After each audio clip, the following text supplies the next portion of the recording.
It's Monday, January 13, 2025. I'm Albert Mohler, and this is The Briefing, a daily analysis of news and events from a Christian worldview. Our hearts continue to go out to the people of California as we watch the wildfires there even expanding. And with higher winds expected, this could be a far more deadly situation, even looking into the next several days. But already you hear a lot of calculation being made. And even as folks are rightly understood to be grieving with those who've lost their homes, the reality is that we're headed towards a death toll of something like 20, with far more people missing and presumed dead. And you have people already talking about the fact that this is the costliest natural disaster in American history. So let's be clear. We're talking here about a financial cost. In terms of loss of life, there have been natural tragedies that have been far larger in terms of the casualty count than these fires. But in terms of property damage, there is no doubt this will probably end up by a significant margin the most expensive natural disaster in American history. And of course, the fires are just partly under control where they are partly under control. And that leads to another big consideration here. Already you have politicians, national and state and otherwise, who are posturing for the debate that is sure to come after the fires are extinguished and then the costs are tallied. And that is because we are now looking at something that is just a matter of brutal honesty in the United States. We have damages that no one is going to be able to repay. And even though that sounds like a very stark statement, the reality is that it is already turning out to be true. And the conversation nationally and statewide is also becoming quite predictable. People are already asking, will the federal government pay to rebuild these communities? Well, here's the reality. Even the federal government has limited resources when it comes to a disaster of this scale. And then you also have people immediately saying, well, what about property insurance? Well, for a matter of decades now, the state of California and property insurers have been at odds. And a part of this is because the very progressivist Democratic government there in California has been putting so many regulations on the insurance business that several of the major underwriters have simply moved out of the area. As a matter of fact, in Pacific Palisades, one of the major property insurers has simply stopped writing policies. And then you have state initiatives, you have federal initiatives, you have disaster relief. But remember, disaster relief is not, at least in terms of the intention, a promise to rebuild an entire community, to rebuild thousands of houses that have been destroyed, thousands of churches, synagogues, and schools and other structures, not to mention businesses. No, this is where in the United States, property that is in private hands, private property, comes with the responsibility of private insurance or some other means of covering an anticipated loss. But then there are just so many issues that come to fore here.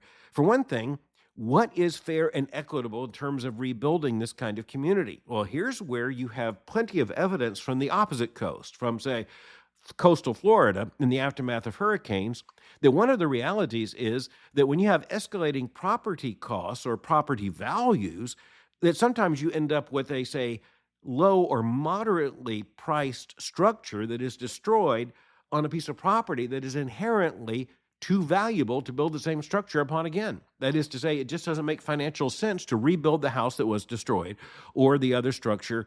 It just doesn't make sense because of the escalating value of the real estate. Well, is that fair or not? Well, if you own the real estate, it's fair in one sense because you have an escalating asset. And then let's say you had a piece of property and the house was worth, say, $100,000. The property was worth $100,000. Well, what if the property now is worth $1.5 million and the structure is still worth $100,000? Well, no one is going to give you a mortgage to put a $100,000 structure on a $1.5 million lot. Or let's just say it's going to be extremely difficult to justify that kind of transaction. But you'll understand that that means that in the aftermath of this kind of tragedy, this kind of natural disaster, almost never are communities rebuilt to be exactly what they were before the disaster.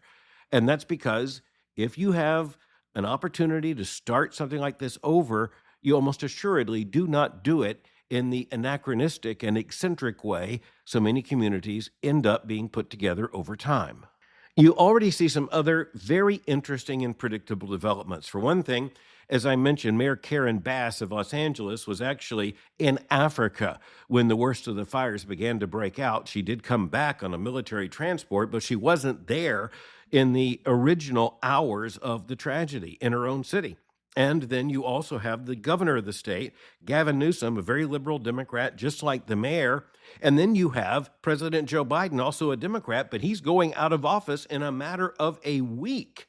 And then President-elect, former President Donald Trump is going to be president, and he has already established a pattern of conflict with Gavin Newsom, which is about as predictable as the fact that the sun will come up in the morning. The political posturing is also interesting when you hear, for instance, Governor Newsom, in response to questions about empty reservoirs, say none of the state's reservoirs was empty. Now, wait just a minute. There have been images of empty reservoirs. Well, it turns out that what the governor meant was that none of the reservoirs under direct state control had been empty. But that then begs a whole series of questions.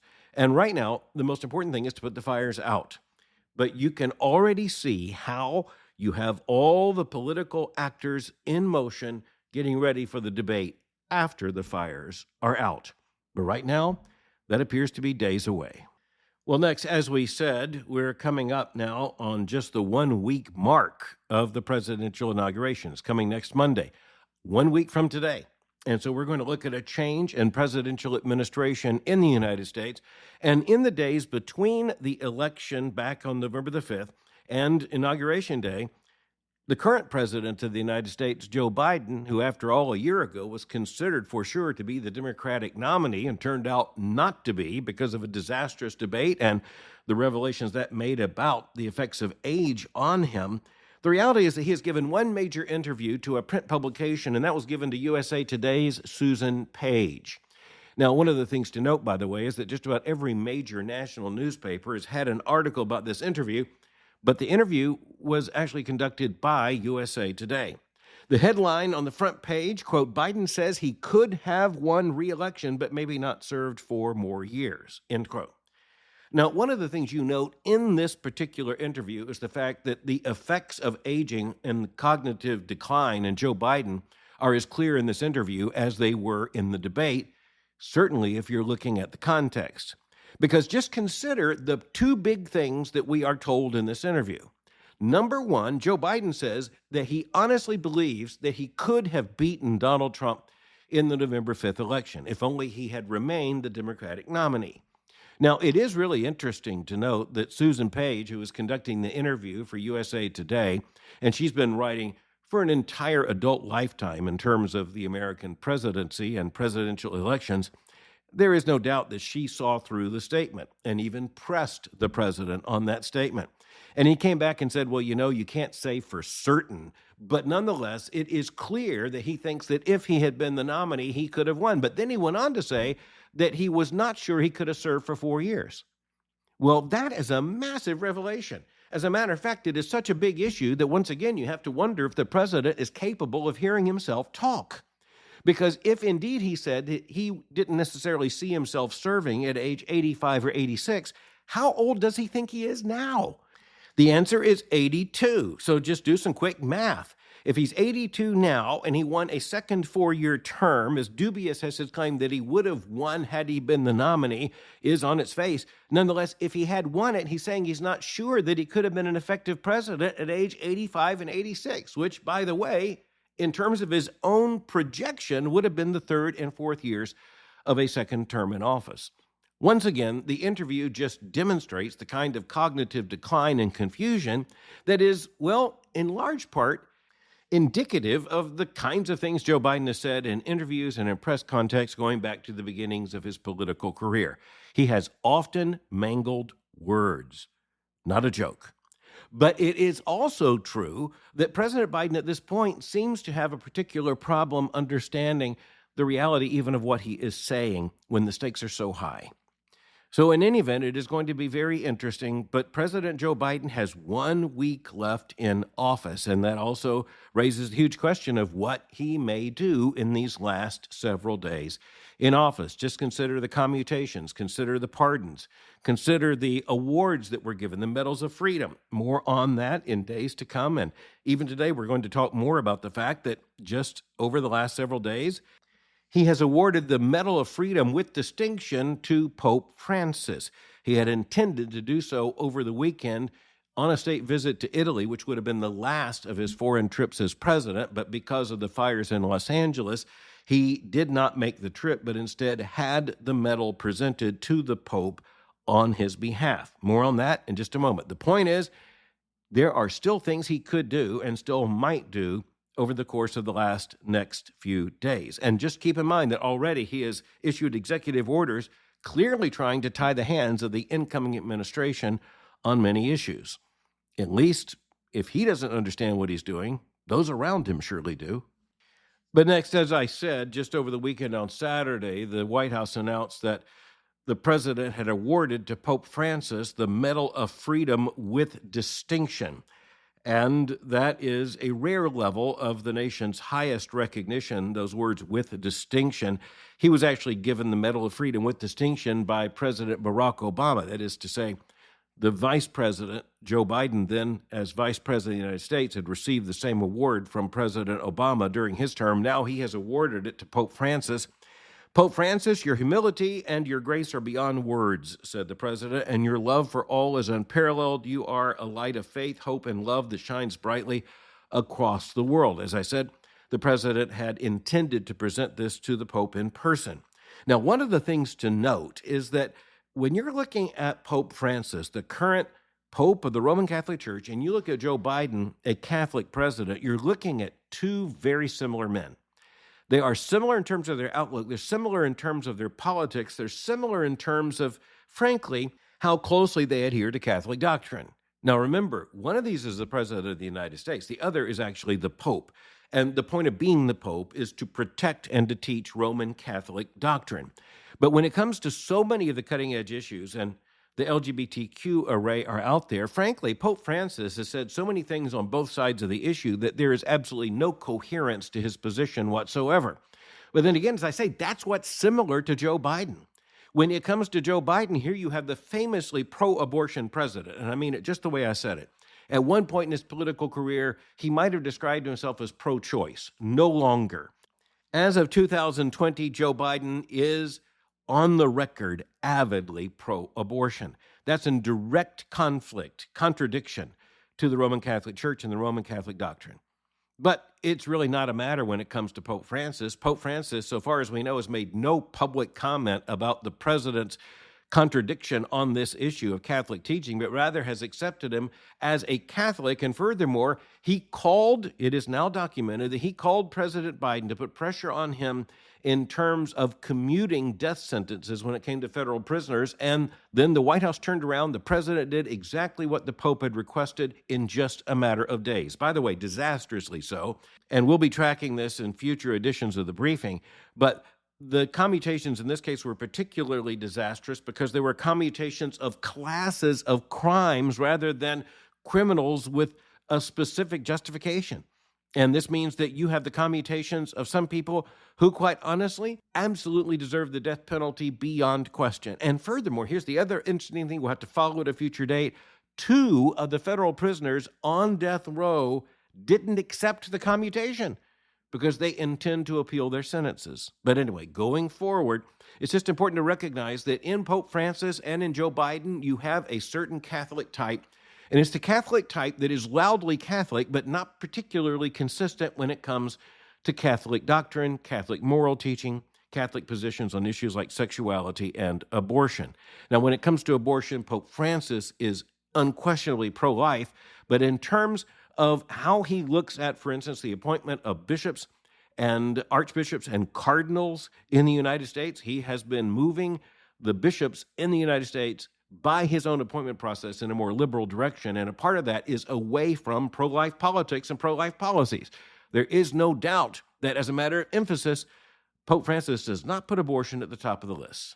The president's inconsistencies on this issue, and nonetheless, his insistence of identifying publicly as Roman Catholic, it has aided and abetted his political role and, quite honestly, Catholic leadership in the United States has largely allowed him to get away with it. When it comes to the Pope, a couple of other big stories. The Wall Street Journal reports on the first one, quote, Pope Francis has named Cardinal Robert McElroy, a critic of Donald Trump, as the next Archbishop of Washington, D.C., 2 weeks before the president-elect takes office. Quote, the Pope is installing one of the country's most progressive Catholic leaders to oversee the more than 600,000 faithful around the capital. Cardinal McElroy has been an ally to the Pope and a supporter of migrants and LGBT people. He has been the Bishop of San Diego for nearly a decade, and the Pope named him a cardinal in 2022. I can assure you that conservative Catholics in Washington and beyond are extremely disappointed, indeed even frustrated by this appointment. But this is the kind of appointment a Pope gets to make unilaterally, and there it is. But it certainly points to the fact that in Washington, D.C., you're now going to have a liberal cardinal archbishop rather than a conservative. And you can count on the fact that that's going to make a lot of difference, because you're going to have Roman Catholic legislators and political leaders who are going to claim the cover of the Roman Catholic cardinal there in Washington as they move left.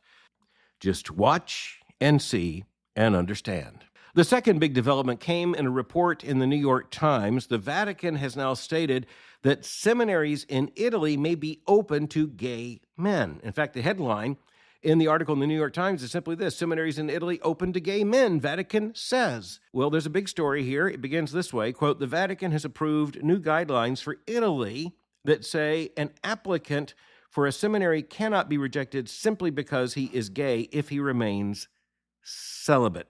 Quote, the guidelines say that seminary directors should consider sexual orientation as only one aspect of a candidate's personality. Speaking of the guidelines, the most important section is this, quote, they do not change the Roman Catholic Church's teaching that homosexual tendencies are intrinsically disordered and that men with deep-seated gay tendencies should not become priests, but they clarify that if a candidate remains chaste, his sexual orientation should not disqualify him from entering the priesthood, end quote. Now, of course, this is the kind of news that's going to make the big secular newspapers here in the United States, and of course, the left in the United States is going to think that this is exactly the direction the Roman Catholic Church should go. But when you look at this in the context of the Roman Catholic Church and recent developments over the last several years, it is not clear that this is as big a story as the New York Times would have us to think. For one thing, there are an awful lot of conditionals in this paper. There's an awful lot of conditionality written into these guidelines. And so it is a matter of may and should and might under certain circumstances. But nonetheless, it is an opening of sorts, but it does indicate that at least some in the Roman Catholic Church here, even in the process of, say, selecting young men to go to the seminaries to become priests, have bought into the idea that you can be chaste and still identify as LGBTQ. Now, here's one of the problems that, well, at least as evangelicals would understand, the identity politics side of this, the identity claim in this is itself a huge problem. And so even as we're talking about patterns of temptation, yes, there's some very real things, and we understand that is related even to this issue. But when you identify as LGBTQ, that is a particularly important step morally and politically, and it comes with consequences. And the Roman Catholic Church has dealt with such an avalanche of controversy and lawsuits and scandals over this issue, you would think that the Pope and the Vatican will be holding a very clear line on this issue. And as you look at the guidelines, it is not clear that they have significantly retreated from the position of the judgment of homosexuality being intrinsically disordered. But at the same time, the very fact that they have written this ambiguity into the guidelines and produced this kind of story in the New York Times tells you that this is exactly what religious leadership should not do. This is exactly what, just watching as a lesson, looking at the Roman Catholic Church as an evangelical, this is exactly the kind of thing we must not do. It completely confuses the situation. If indeed there's a material change in doctrine, then own it. But there isn't a material change in doctrine here. And this is where you also have many evangelicals, squishy leftist evangelicals, who don't want to admit they're changing their position on the biblical teaching on homosexuality. On the other hand, they don't want to hold that position too firmly either. And so you end up with a lot of people who want to claim evangelical identity who, quite frankly, begin sounding like Pope Francis on this issue. But then sadly, we have to turn to the story of the death of Richard B. Hayes, former dean of the Duke Divinity School and very prominent New Testament scholar. And listeners to the briefing will recognize we discussed Richard Hays just in recent months because of the book he wrote with his son, Christopher Hays. And it really represented an absolute reversal of his position on the compatibility of Christianity and homosexuality. And it was the same Richard Hays who years ago had written a book entitled The Moral Vision in the New Testament, that was 1996, in which he made very clear that the clear teaching of the New Testament is that homosexual relationships cannot be affirmed by the church. In that 1996 book, he had written, quote, "The New Testament offers no loopholes or exception clauses that might allow for the acceptance of homosexual practices under some circumstances." He went on to say that the New Testament, quote, "requires a normative evaluation of homosexual practice as a distortion of God's order for creation," end quote. But in the book that he and his son released, The Widening of God's Mercy, he did something very interesting. He did not change his understanding of how the New Testament presents homosexuality. As a matter of fact, he goes on to say that the New Testament position on homosexuality is absolute condemnation.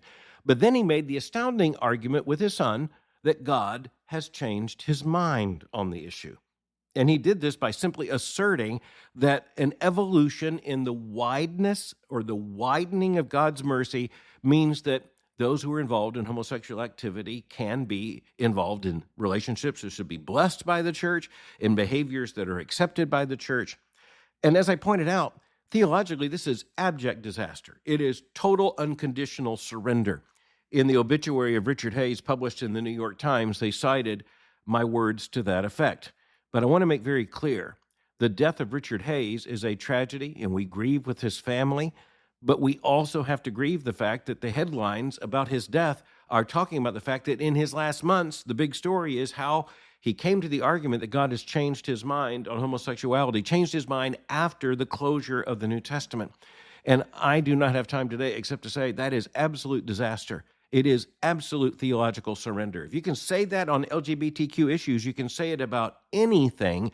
And it's not just that. Eventually, you will say it about everything. If not you yourself, then your children and your grandchildren. This is the way Christianity is absolutely lost, and lost in an instant, just with the change of a few words.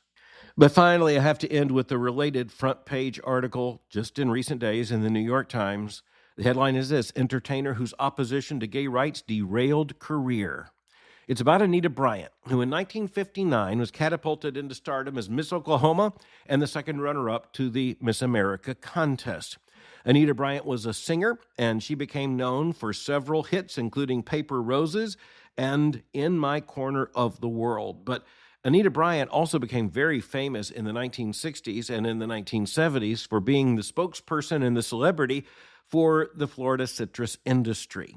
And she was known for commercials shown all over the nation in which she invited people to enjoy Florida orange juice. But she really catapulted into the front page stature of this article by her opposition to a gay rights ordinance, one of the first in the nation, adopted by Dade County. Now, that includes Miami, Florida, by Dade County and the Dade County Commission back in the mid-1970s. She responded by calling for a reversal of the ordinance. It eventually was reversed, and by leading a movement called Save Our Children. This led to a 1977 rally that was held in the Miami Beach Convention Center that became a turning point. Many people say it was, at least in large part, the birth of what has been dismissed on the liberal side as the new Christian right. I was 17 years old at the time, and I went to that event with my parents and with others from my church. My church was just a few miles up the road from Dade County, but we went out of Christian concern, and I remember the event very clearly. I remember hearing Anita Bryant sing, and she most famously sang the Battle Hymn of the Republic. But I also remember that a preacher I'd never heard of before was the speaker for the event. That preacher was Jerry Falwell, and of course, all of America would hear about him quite quickly. But the point I want to make is this. When you consider the obituaries for Anita Bryant, and by the way, she lived a rather tragic life, particularly after the 1970s, a divorce, breakup of her family. You can just imagine the kind of stresses. And quite honestly, there were many evangelicals who didn't know what to do with Anita Bryant after, say, the 1970s into the 1980s. But I'll tell you this, The gay rights movement knew what to do with her, and that is to make her the poster child, so to speak, in terms of opposition to the gay rights movement, and to turn that into an engine for their own political purposes. And that's why you have headlines such as the one found at Slate, quote, "She launched the modern anti-gay movement. It went differently than she expected," end quote. And one of the things you have to take into account is that when you go back to 1977, I can assure you there was an overwhelming consensus about the morality of homosexuality at the time. And that was reversed over the course of the next several decades in a stunning reversal that, quite honestly, still staggers the imagination, reversing thousands of years of human experience and moral judgment, 2,000 years of the influence of Christianity. It is still difficult to account for how this shift could have happened so quickly, if indeed it happened at all. But it has happened, and it has utterly reshaped the world around us, right down to talking about the President of the United States awarding the Medal of Freedom with distinction to Pope Francis, and how on this issue both of them represent a position far at odds with at least a consistent application even of Catholic moral teaching. And then you look at the rest of the country, and you can see where the gay rights movement, as it was called in the beginning, and what is now the LGBTQ movement, sees itself as in the driver's seat in this culture. And to a considerable extent, it appears that they are. One of the techniques used to marginalize Anita Bryant was to treat her as a freak show. And quite honestly, that's the way it went. And that's the threat that same movement would try to apply to every single person who would stand in its way. And if you dare to stand in opposition to that movement, guess what? You will end up on the front page of the New York Times as an obituary. And the movement will claim that you deserve the ridicule. But let's remember this as we come to a conclusion for this edition of the briefing. The LGBTQ movement is not going to have the last say. Thanks for listening to the briefing. For more information, go to my website at albertmohler.com. You can follow me on Twitter or X by going to twitter.com/Albert Mohler. For information on the Southern Baptist Theological Seminary, go to spts.edu. For information on Boyce College, just go to boycecollege.com. I'll meet you again tomorrow for the briefing.